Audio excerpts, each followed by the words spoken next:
taxa do desemprego, a gente noticiou muito isso ontem, recuou para 9,3% nesse trimestre encerrado agora. E aí, para conversar com a gente um pouquinho sobre desemprego, inflação, combustíveis, tudo isso relacionado, tudo junto nesse pacote, está na ponta da linha com a gente a Juliana Inhas, professora de Economia do INPER. Juliana, primeiro queria te dar bom dia, agradecer por atender a Band News FM, tudo bem? Bom dia, Agatha, bom dia, Ellen, bom dia a todo mundo que está ouvindo a Band News. É um prazer conversar com vocês. Bom, queria começar perguntando do desemprego, porque durante o ponto alto da pandemia era uma das grandes preocupações do brasileiro se em algum momento esse desemprego ia cair e as pessoas iam ter os seus empregos devolvidos, né? A gente viu muito restaurante, muita loja, muito estabelecimento fechando e as pessoas, infelizmente, sendo demitidas. E aí o que a gente vê agora, com a flexibilização, é esse cenário voltando aos poucos. E é isso que eu acredito que esteja impactando nesse índice do IBGE. Eu queria te perguntar, Juliana, em relação ao cenário atual. É isso que pode continuar acontecendo? Vai continuar desacelerando o desemprego ou não? A gente provavelmente vai continuar vendo uma taxa de desemprego em queda. É importante a gente perceber que essa queda tem sido lenta, e ela é lenta naturalmente porque a economia ainda está num processo de retomada, a gente ainda está um tanto distante, infelizmente, do que a gente gostaria de estar. A gente gostaria de ter uma economia que já cresce firme, que tenha uma produtividade mais alta, não é isso que a gente vê hoje. Né? E a gente tem hoje, naturalmente, um processo onde, para começar a crescer, os empregadores estão tendo que colocar a mão de obra, eles não têm capital e muitos não investiram nos últimos anos em máquinas, em equipamentos, em tecnologia, então a mão de obra acaba sendo a saída nesse caso. Então a gente tem visto de fato essa queda, é uma queda que aparentemente é consistente, então isso já sinaliza que existe um processo aí de aceleração da economia e de avanço econômico em curso, mas ainda é lento e é importante a gente perceber que, infelizmente, esse emprego ainda não vem do jeito que a gente gostaria. A gente gostaria de um emprego com alta formalização, renda mais alta, não é o que está acontecendo. É um processo que indica melhora, mas a gente ainda precisa fazer a lição de casa em outros tantos pontos da economia para conseguir ter essa queda do desemprego persistente, uma qualidade de emprego melhor, inclusive com a redução de trabalhos temporários, trabalhos intermitentes, de pessoas que deixaram de procurar emprego, né? Então a gente ainda tem uma qualidade desse emprego que a gente ainda duvida, né? O que a gente ainda coloca em xeque. Mas sem dúvida é um avanço. É melhor do que o que a gente estava, assim, lá na época da pandemia, com uma economia muito desarticulada. Ô, Juliana Inhas, professora de Economia do INSPER, é neste ponto que eu queria chegar contigo, porque assim, também a gente está falando de um recorde na série histórica, mas também atingiu o recorde na série histórica os empregados sem a carteira assinada, o número de trabalhadores por conta própria, né, somando formais e informais, e o número de trabalhadores domésticos sem carteira assinada também cresceu no Brasil. Que qualidade de emprego a gente está falando nesse momento? Quando a gente fala de empregados, a gente está falando exatamente de um crescimento em todos os níveis ou a gente está olhando mais para este tipo de crescimento? Ellen, o que a gente tem visto nos últimos meses, tanto pela pesquisa que sai aí do IBGE, que é a PNAD contínua, quanto o CAGED, que pega as vagas formais, é que essa queda do desemprego, ela tem sido generalizada. Então, são todos os setores, existe uma queda do desemprego, tanto do lado formal quanto do lado informal da economia, mas o ponto que você toca é muito sensível, porque, de fato, o que a gente tem visto dentro dessa qualificação ou dessa caracterização desse emprego que volta à economia brasileira é que é um emprego de mais baixa qualidade na média, porque é muita gente informal, como você mesma menciona. Isso já foi uma característica da economia brasileira há muito tempo, né? A economia brasileira sempre se caracterizou por uma quantidade de trabalhadores informais elevada, mas esse índice se acentuou nos últimos anos.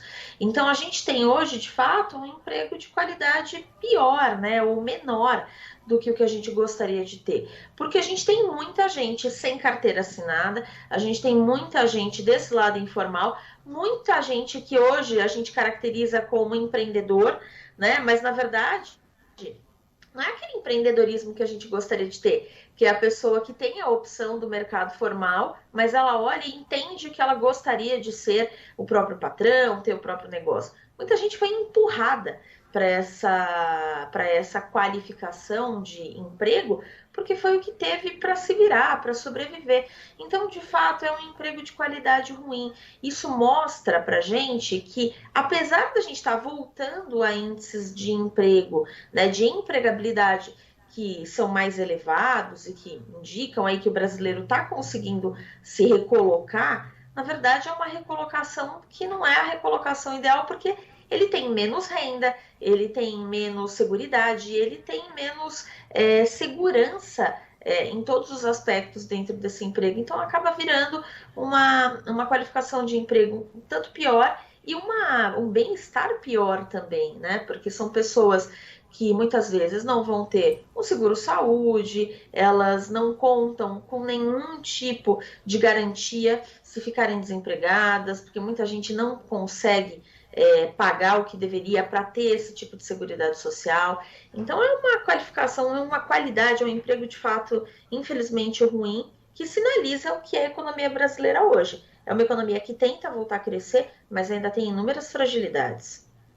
E aí, Juliana, eu queria entrar num ponto de, tem perspectiva para isso mudar? Porque foi o que você falou, se a gente traz para o cenário, por exemplo, de empresas que hoje contratam esses funcionários sem a carteira assinada. Essas empresas perderam renda também ao longo desse tempo, seja prejudicadas por conta da pandemia ou por um acúmulo da economia, de alguma forma ter muitos pontos ruins, ou seja por algum outro motivo. Esses trabalhadores, eles têm perspectiva de, em algum momento, voltarem a ser carteira assinada, e aí qual o cenário que a economia precisa ter, que a gente, enquanto país, precisa oferecer para que esses trabalhadores voltem para a formalidade?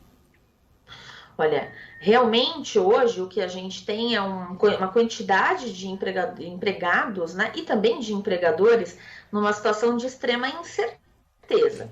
Porque a gente não enxerga a economia brasileira crescendo, né? E acaba tendo como se fosse um descompasso entre o que a gente olha no mercado de trabalho, que é uma economia que tem uma diminuição da taxa de desemprego relevante, frente a uma economia, né, do lado real, que não cresce. Então, se a gente olhar o crescimento econômico e a taxa de desemprego, as trajetórias, elas de fato são conflitantes.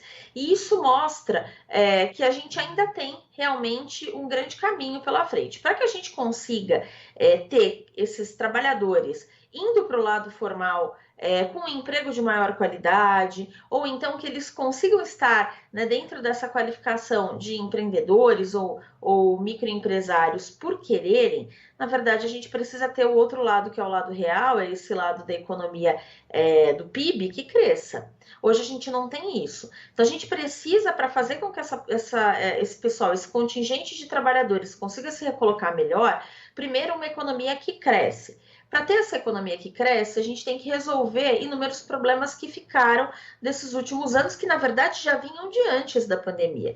A gente tem as questões fiscais, as questões do tamanho do governo, né, que hoje muito se fala em reforma administrativa, a gente tem as questões tributárias que precisam ser atacadas, até a própria qualificação do mercado de trabalho e como a gente se coloca frente a eventuais reformas trabalhistas. Então, a gente precisa colocar a economia em ordem, tem inúmeras lições de casa. Isso, é óbvio, não vai acontecer de uma hora para outra, são reformas, na maior parte, estruturais, que levam tempo, mas a gente precisa avançar nessas agendas, porque se a gente não avança nessas agendas, tanto o empresário quanto o trabalhador, eles ficam muito reticentes, eles ficam muito incomodados com esses sinais na economia que são muito trocados.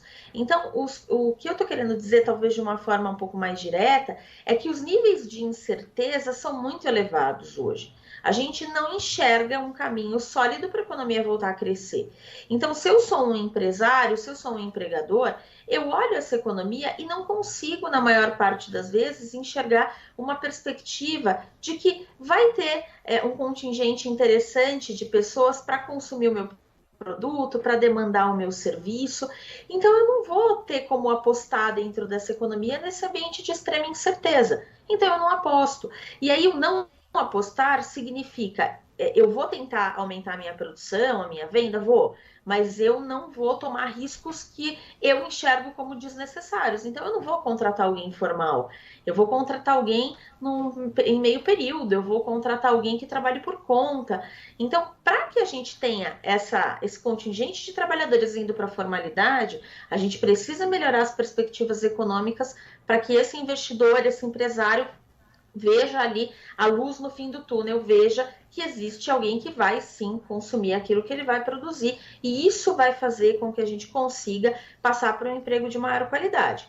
Enquanto a gente não chega nesse ponto, a gente continua tendo redução do desemprego, mas essa redução do desemprego que não é uma redução sólida. A gente pode ter qualquer tipo de revés ao longo aí dos próximos meses e isso pode inverter essa trajetória que a gente tem visto nos últimos meses. Juliana, eu adoro conversar contigo porque você ajuda a comunicar uma coisa que é muito difícil comunicar, sobretudo no Brasil. A gente tem uma cultura que é difícil você explicar para a pessoa que está na situação mais vulnerável que mexer em certas estruturas é mais importante para ela, né? É mais importante para ela. Ou seja, quando você fala de reformas, que são coisas impopulares, não sei, a gente criou uma cultura, né, de que isso tira privilégios, mas não é dessa pessoa que está na situação vulnerável, né, Juliana? E aí eu quero chegar num segundo assunto com você, que é o seguinte: ontem a gente viu mais uma redução do preço da gasolina, 3,88%. Todo mundo está celebrando, eu vou no posto de gasolina, vai cair o preço, todo mundo... Mas não parece que é uma redução real, ela é uma redução que está sendo fabricada e que provavelmente vai, inclusive, influenciar lá no IPCA, né, nos índices de inflação do mês de agosto ou setembro, ou seja, logo ali antes da eleição. Tem como a gente explicar o quanto esse impacto... Você vai chegar no mês de setembro com uma inflação caindo, uma gasolina mais barata, é um cenário lindo. Como é que eu explico? Festa, né? Quase festa. Como é que eu explico que esse cenário lindo não é tão lindo assim? Olha, primeiro, de fato, ele não é um cenário tão bonito, porque antes até da gente falar da questão da queda do preço ser sustentável ou não, é importante a gente perceber que essa queda está acontecendo para a gasolina. Né? O que impacta mesmo, o que vai para cima da mesa do consumidor, especialmente de quem hoje tem menos renda, não é necessariamente a gasolina, é o óleo diesel, né? Que é o que faz com que a gente consiga mover produtos Brasil afora. E é isso que fez basicamente com que a gente tivesse um aumento de preço significativo, né? O aumento do preço do diesel, que veio junto ao aumento do preço do petróleo no mercado internacional, fez com que o custo de transporte e logística ficasse tão alto. Então, a gente hoje carrega um tanto dessa marca, né? Não só dessa, porque a gente tem outras questões que também influenciam os preços no Brasil, mas boa parte do preço, especialmente do aumento do preço do alimento, veio dessa questão do transporte e da logística, que por enquanto não está resolvida. Né? O óleo diesel continua caro e continua com um grande descompasso frente aí ao preço dos demais combustíveis. Agora, atacando a sua questão, realmente, a gente tem hoje um cenário em que a gente vai ter um impacto sim ali no IPCA daqui a um mês e meio, e um impacto que não vai ser pequeno, porque transportes é um grupo que compõe o IPCA com um peso relevante, são alguma coisa perto de 1/5 do IPCA, uns 20 e poucos % em cima só desse tipo de produto, né, desse tipo de setor e mais alguns desdobramentos. Então, isso vai impactar um tanto. Isso não chega na maior parte ao consumidor, né? Primeiro porque essa queda do preço, como você mencionou, ela é uma queda que tem vindo de uma política que a Petrobras faz, aproveitando nesse momento uma queda do preço do barril do petróleo. Mas daqui a pouco isso pode reverter, né? A gente pode ter um aumento do preço do barril do petróleo lá fora, que é um elemento hoje relevante dentro da política de precificação da Petrobras, que acompanha esse movimento do mercado mundo afora. Só que o que a gente vê hoje é que já existia um certo descompasso, porque em alguns momentos a gente desonerou combustível, a gente deixou de cobrar tributos e outras coisas que fizeram com que a gente tivesse esse preço descolado aí da correção do mercado internacional. E hoje a gente descola mais ainda. Então, o que provavelmente vai acontecer, e não vai demorar tanto assim, a gente está falando começo do ano que vem ou até final desse ano, é que em algum momento esses preços vão voltar a subir. Então, a gente vai ter uma sensação hoje de alívio, que é um alívio que chega para a classe média, porque quem está de fato ali nas classes sociais menos favorecidas, esse aumento essa queda, perdão, de preços tem um impacto muito pequeno, né? A gente está falando de um contingente muito pequeno de pessoas que vão, de fato, se beneficiar de uma queda do preço da gasolina. E a gente vai ter, na verdade, então, hoje, esse alívio que impacta mais a classe média e as classes mais altas, e, eventualmente, a gente vai ter, ao longo aí dos próximos meses, em algum momento, uma volta desse aumento. Quanto mais a gente segurar artificialmente esse preço, pior pode ser lá para frente, com uma alta cada vez mais significante, o que vai castigar ainda mais o consumidor, especialmente esse que está lá na ponta da distribuição de renda. Então, é um cenário que não deve ser comemorado. Não existe hoje um motivo pelo qual a gente tenha que comemorar essa queda do preço do combustível. Ela não se sustenta muito provavelmente, e o nosso problema continua. A gente continua com as questões estruturais, a gente continua com necessidades de melhorar a renda do brasileiro, melhorar o bem-estar desse brasileiro, que ainda está muito prejudicado, que não é de fato esse tipo de queda de preço que consegue resolver esse monte de problemas que a gente continua carregando aí. Juliana, a pergunta que eu vou te fazer, eu não sei nem se tem resposta, mas eu tenho certeza que o ouvinte que está agora no Dial, na live, enfim, também ficou se perguntando, tem alguma perspectiva para essas classes mais baixas, que a galera que não tem carro, não quer saber do preço da gasolina porque não está impactando de forma direta.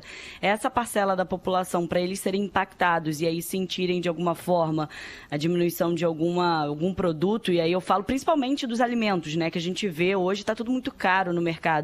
Para isso acontecer, tem previsão? Não. Olha, a previsão que a gente tem para que a gente consiga ter uma melhora, especialmente para essas classes com menos renda, acontece a partir do momento que a economia voltar a crescer e que a gente conseguir reduzir a inflação de uma forma que seja sustentável. A redução da inflação acontece de uma maneira sustentável quando a gente tem uma economia que cresce, quando a gente tem uma produtividade maior, quando esse produtor ele enxerga que ele vai ter demanda, então ele aumenta a produção, e esse aumento de produção cria no mercado espaços para que você tenha, de fato, preços mais atraentes, né? Junto a isso, é óbvio, tem que acontecer um aumento de renda, a gente tem que ter perspectivas de uma renda crescendo para que se tenha maior bem-estar, então a economia vai ter que realmente crescer. A gente não tem isso num radar muito curto, né, muito próximo.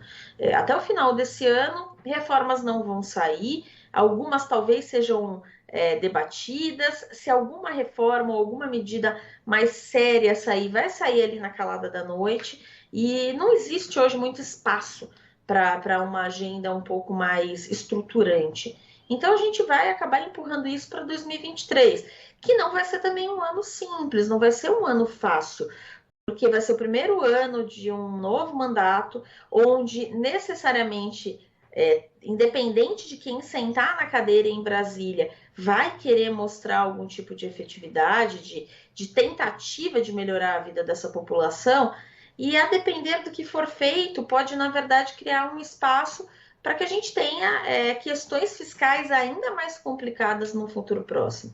Então, a gente vai passar em 2023 provavelmente por um ano ainda de bastante incerteza.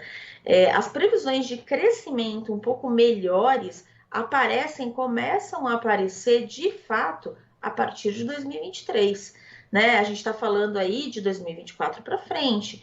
Então, ainda existe aí um período de turbulência bem evidente aí nesses próximos um ano e meio.